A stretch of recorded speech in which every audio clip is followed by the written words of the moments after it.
Well, good morning, everyone, and welcome to this Fenner Quadrangle, which is so central to our university, and welcome to Wilkes University, that is so central to our city and to our region for this special occasion.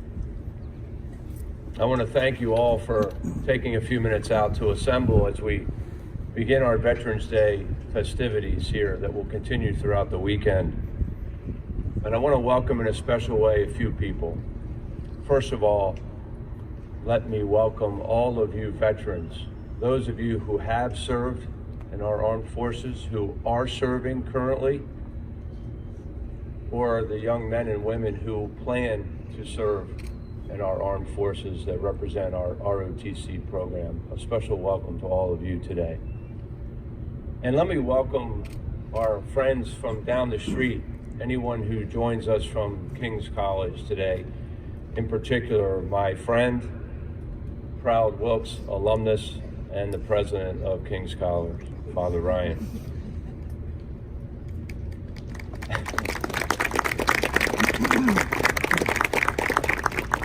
It's not every day a King's person gets an ovation on this campus. Each year around this time, we pause for a few minutes. We take time out of our daily lives to pay tribute to those veterans who fight so earnestly to protect our freedoms here in our country. And as well we should.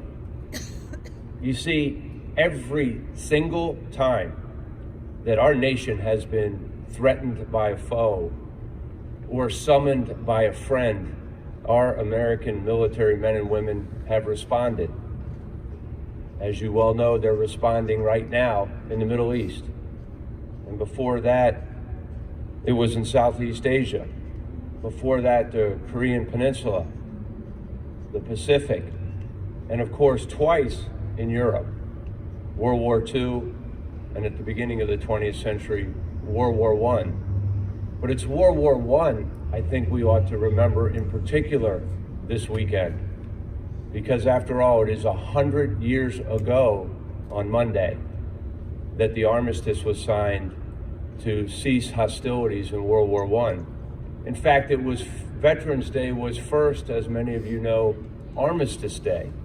And the reason that we celebrate it on the 11th hour of the 11th day of the 11th month every year is to commemorate that special occasion in the history of our world. So I'd like us all to remember in a special way World War I today. And I would encourage all of you who are interested in learning more about it to join us Monday afternoon when our very own professor of history, John Kukin, will deliver a lecture on ending the war to end all wars. So today on this Veterans Day, I simply want to say on behalf of Wilkes University and so many of us here in downtown Wilkes-Barre, thank you. Thank you first, as Father Ryan said, to the nearly 600,000 men and women who gave their lives, paid the ultimate sacrifice to protect our freedoms since the dawn of the 20th century. Their stories have been written to their conclusion, and they should never, ever be forgotten. I want to say thank you to our POWs and our MIAs, the fate of which is known only to God Himself. Their stories should never be forgotten on this Veterans Day. I always like to thank the families of our military men and women. Perhaps the most underappreciated sacrifices made in our country is by the families of our men and women in uniform. And I always say, and I'll repeat today, that I think there should be a national holiday dedicated to the family members of our deployed men and women.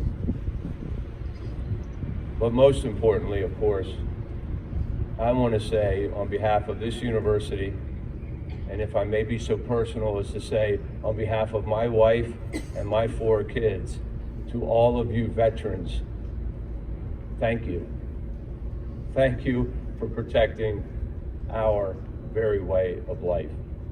In ways dramatic and subtle, thank you for the ways in which you serve your country.